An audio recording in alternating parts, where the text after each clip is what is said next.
Good afternoon, Packers fans. Aaron Negler here with your Packers Daily Chat, coming to you live on the Cheesehead TV social channels. It is Thursday.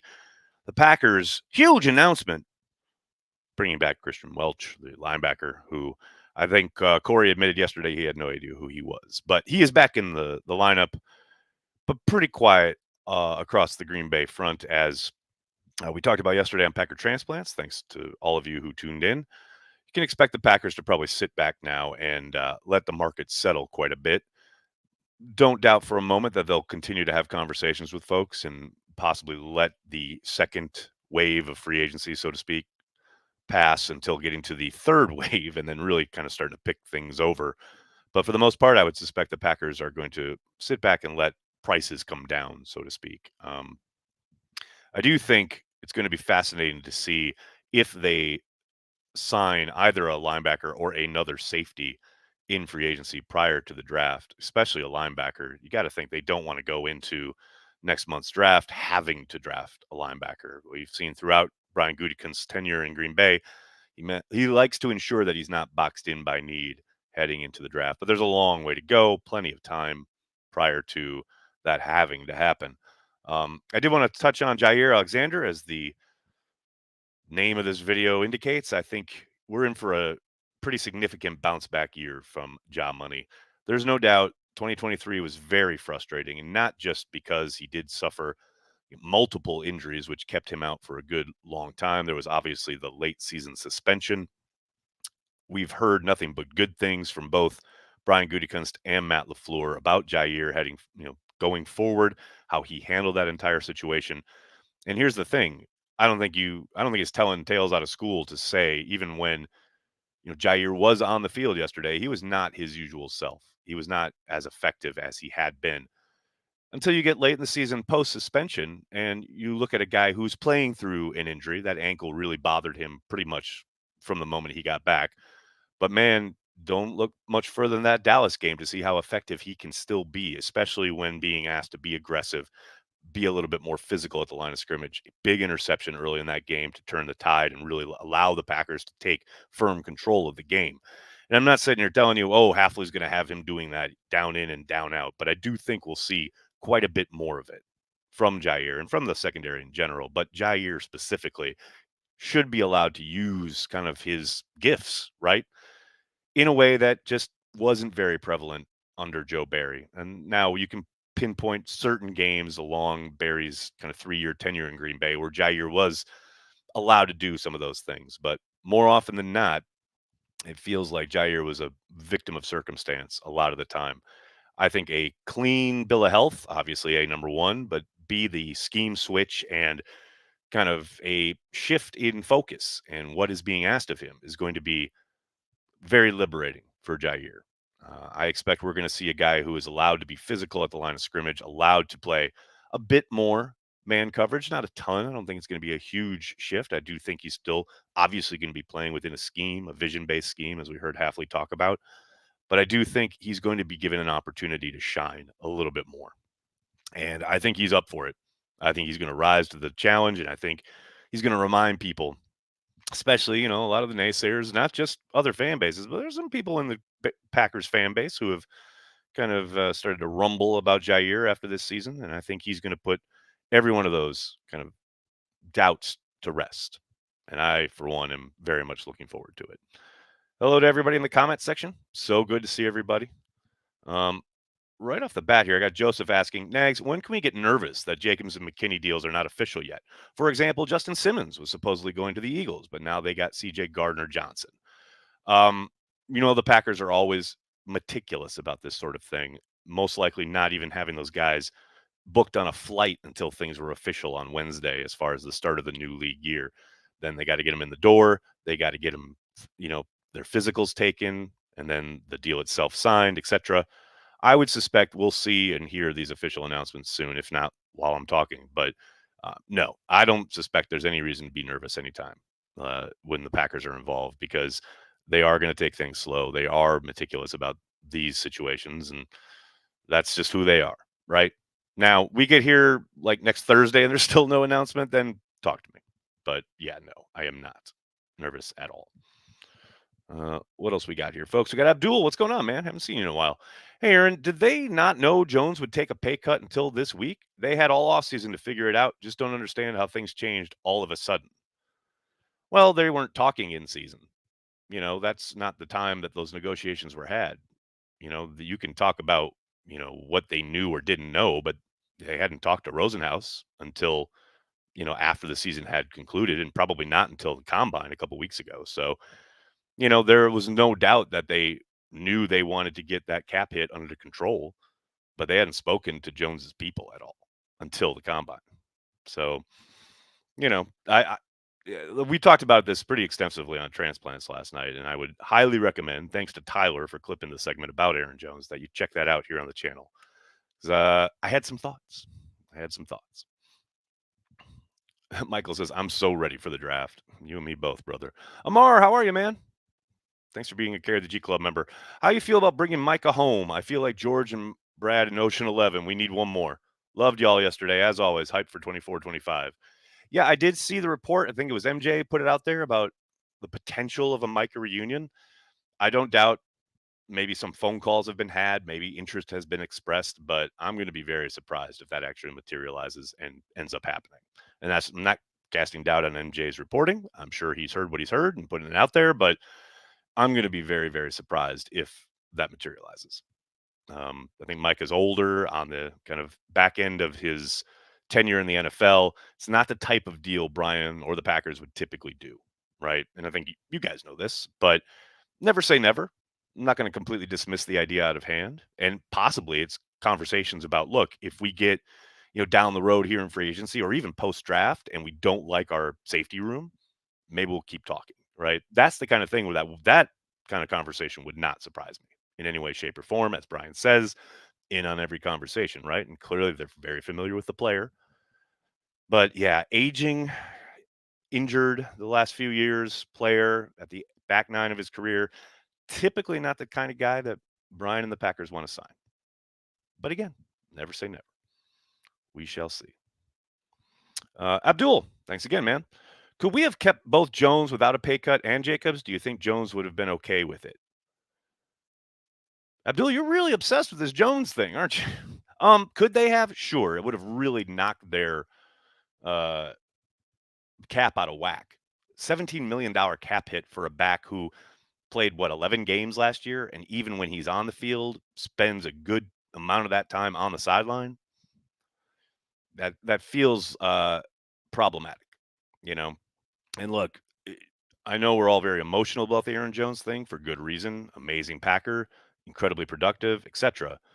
But you have to look at what the Packers basically thought as far as this is what we considered to be your market, right? When they offered him a $4 million salary and $2 million of incentives, which would have put him at 6. The Vikings offered a deal with a lot more salary, a little bit more an incentive that got them to 7, right? Pretty much says the Packers were correct as far as what his market value is.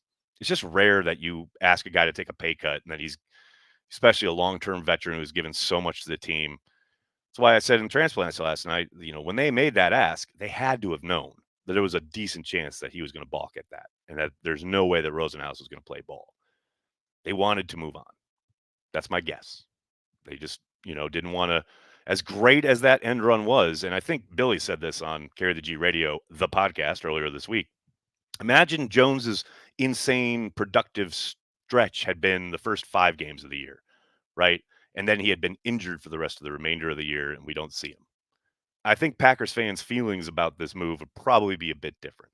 But because he was so insanely productive down the stretch in playoff games, yeah, I get being frustrated about watching him walk out the door. And don't get it twisted. I fucking hate that Aaron Jones is not going to be retiring as a Packer.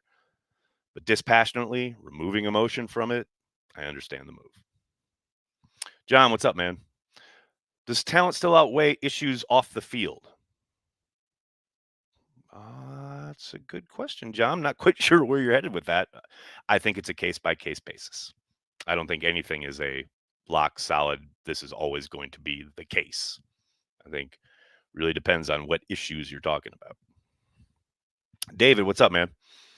Hi from Ireland. Talks of Hyde reunion. Thoughts, David? Just talked about that pretty extensively. I'd be surprised, but never say never. Nick, what's up, man? Talked to Caleb after the tender today. Dude is stoked. Go Pack Go.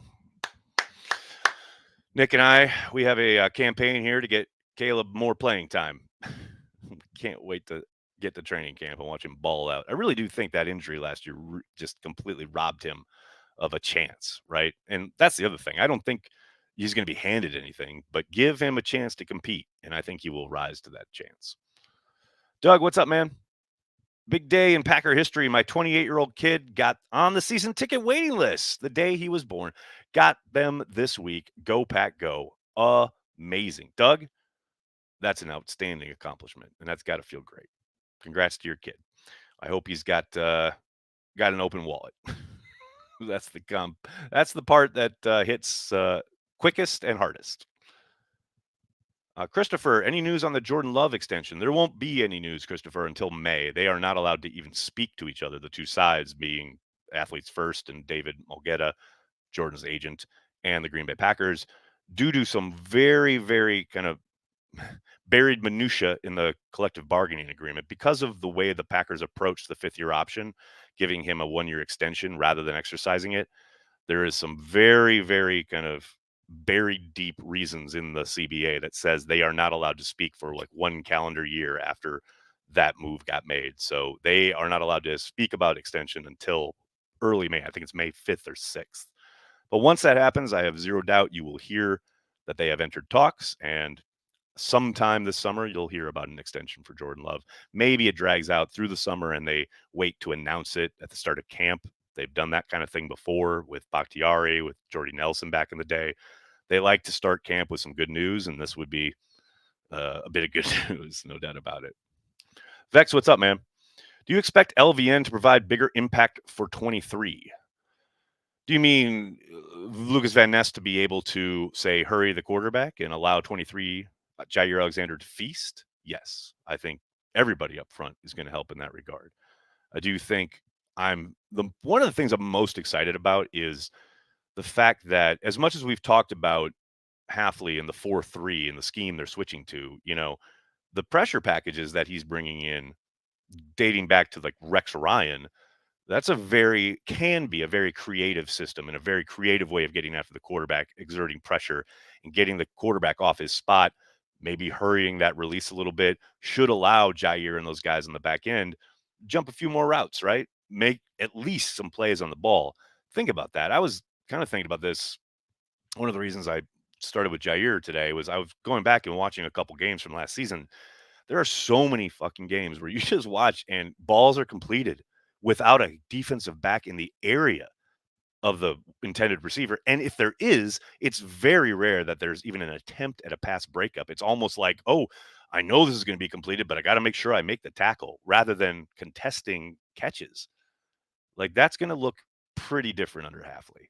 That you can count on. And part of that, yes, should be about guys up front winning and affecting the quarterback. That's just football. Jeff Ness, what's up, man? Why do you think that the running backs are not as valued league-wide? Lots of shuffling the deck. Well, it's a fungible position, right? When you can get a guy in a draft class, say, probably like this one, who is essentially cheap labor, and you can not utilize a premium pick for him more often than not. You can get guys on day 2 or day 3 even who can come in and be productive right away. Well, use them up and spit them out, right? Now, we did see many more backs on the market this year. Lots of guys were available because so many guys got franchise tagged last year. I think there's still a market for their services, but it's nowhere near the premium positions. I mean, shit, I think John Runyon did better than some of the running backs in this free agency period. I just think there's no doubt that running backs have been devalued across the league, no matter what anybody says. However, I do think there's still a case to be made that there are special talents that at times you want to try and maybe stretch things cap wise a little bit. But more often than not, these guys are not going to be compensated even close to where, a premium wide receiver or a premium corner are going to be.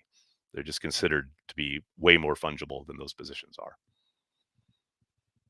What else we got here, folks? Janice, how are you? Thanks for being a Carry the G Club member. Hi, since we want high character guys, do we know what Jacobs and McKinney are like? I have no idea, Janice. Um, I've talked to one person who knows Josh Jacobs a little bit, and that's about it. Um, Fascinated to find out, right? It's got to be one of the things, though, that pro personnel works on. I can't imagine that they would be making the kind of investment they're making in both of those guys without having done a lot of that work.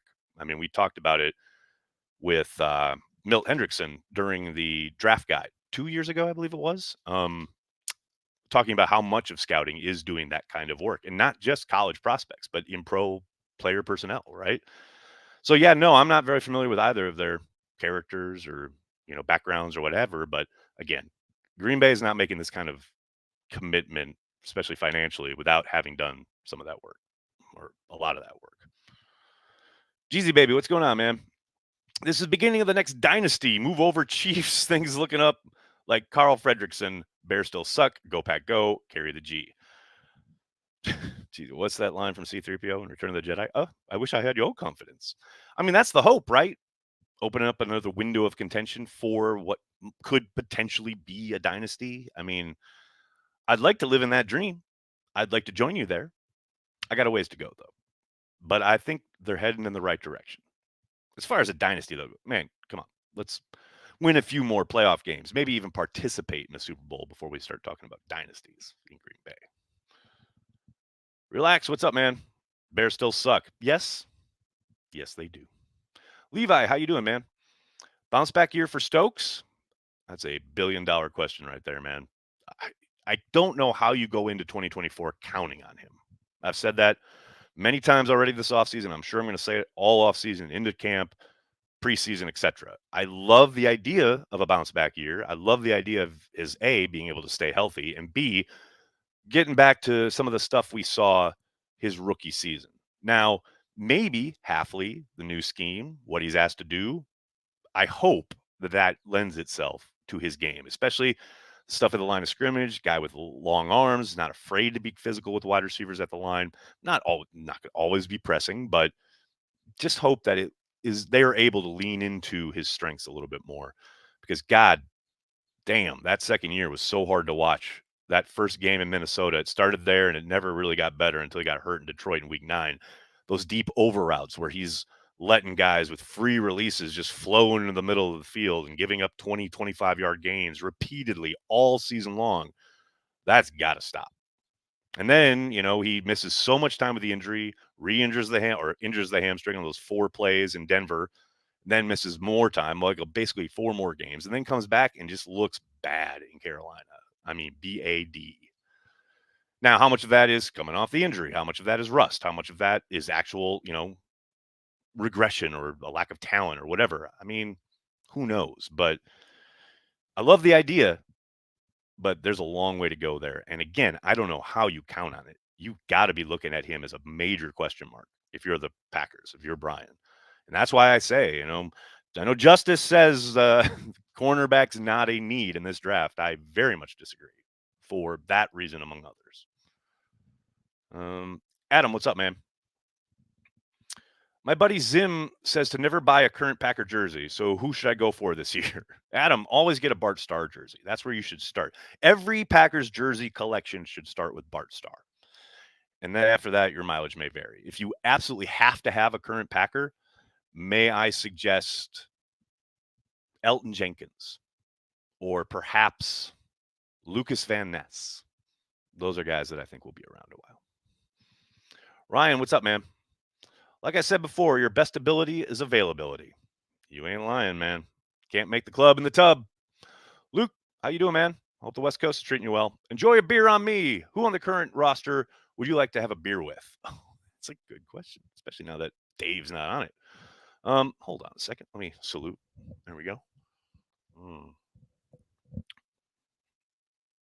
Let me see. Who on the current roster would I most like to have a beer with? That's a great question. Probably Zach Tom, but I don't know if he drinks beer. I must investigate. That's my one question for Zach Tom this summer. I think every summer I'm going to have one question for Zach Tom. Last year it was, have you read Lord of the Rings? This summer it will be, do you drink beer? Thanks for the input. Menace, how you doing, man?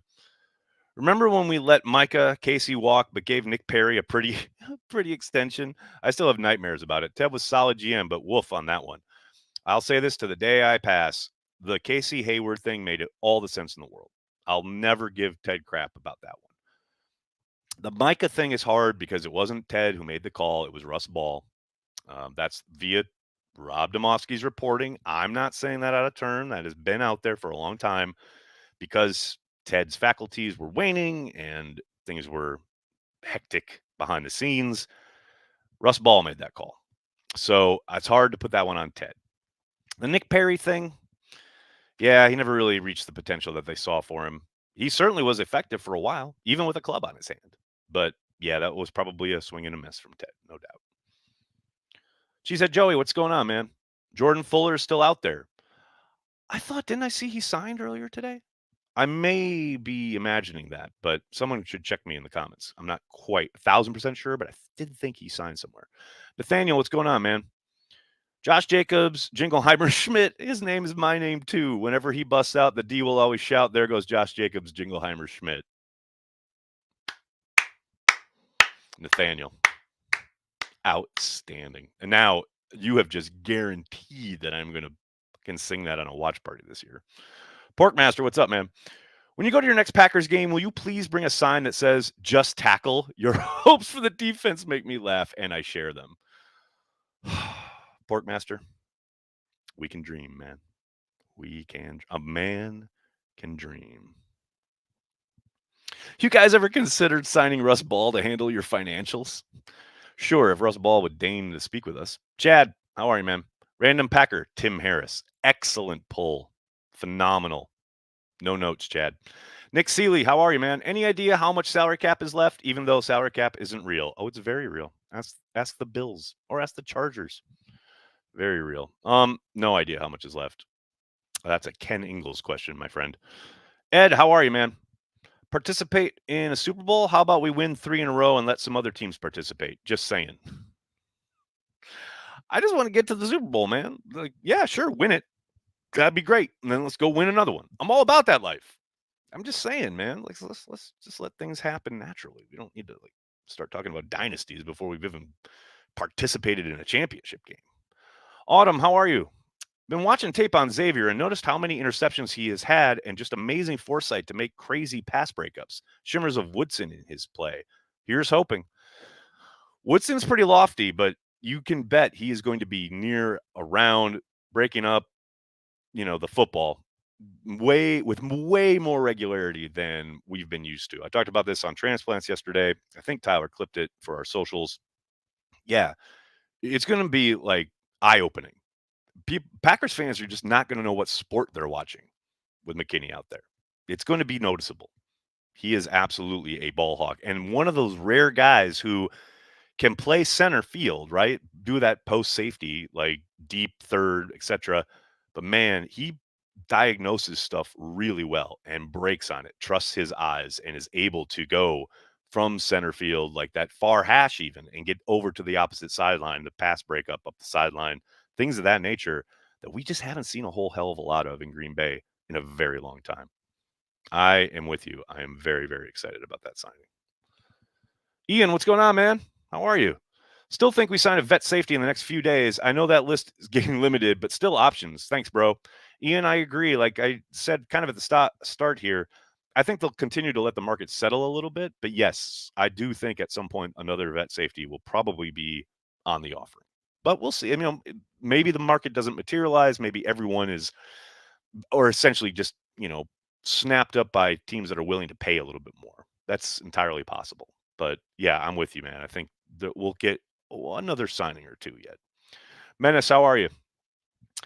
Can you dive a little deeper on Russ Ball overruling our GM with Micah? Never heard that story, and I thought the GM was the boss. How did that work? I mean, like I said, Rob Domofsky wrote about it years ago, but it's no secret that Ted was really struggling with his health towards the end, and Mark Murphy probably held on to the structure that they had with Ted for a little too long. But that offseason, Russ Ball was making a lot of general manager type decisions, simply because Ted wasn't up for it or up to it. I'm not going to say too much about it just because the reporting's out there that you can read. I would try to find Rob Domofsky, ESPN, obviously, Russ Ball, Micah Hyde, Ted Thompson. You should probably be able to find the article I'm talking about. But this is not like guesswork here. That's Rob reported it. Solid work. And it was a very, very tough time behind the scenes.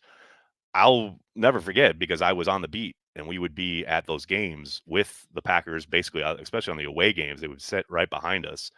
And, Ted just was not right. And it was a slow thing, but it was a noticeable thing. And it was pretty hard for everybody involved. So it's about as deep as I can go into it. She said, Joey, what's up, man? I think it's Kendall Fuller who you're thinking of. Ah, you're right. Thank you, she said. That is correct. Do you think we could be competitive in a non-cap league? Not for long, Rick. I think at first they'd be able to swim in those waters for a little bit, but I think it would be only a matter of time before the Packers would essentially have to fold. Give it a decade, probably. Talked about this a lot, because Jerry Jones dreams of a world where there is no salary cap in the NFL. It's one of the main drivers of Green Bay's not just success, but the fact that they exist. It's just the market realities. The way that teams like Dallas or the major market teams would be able to just print money comparative to what's on offer in the Green Bay area, even throughout Wisconsin as a market, it wouldn't last. It wouldn't be overnight, but it wouldn't last. All right, everybody, I got to get going. I can't thank you enough for hanging out, talking Packers each and every day, Monday through Friday, right here on the Cheesehead TV social channels. Please do me a monster favor. Hit like on the video, subscribe to the channel, and then tell your friends and tell your family. Cheesehead TV, we are devoted to Green Bay Packers fans worldwide. Thanks a lot, everybody. Have a great night. Go Pack Go.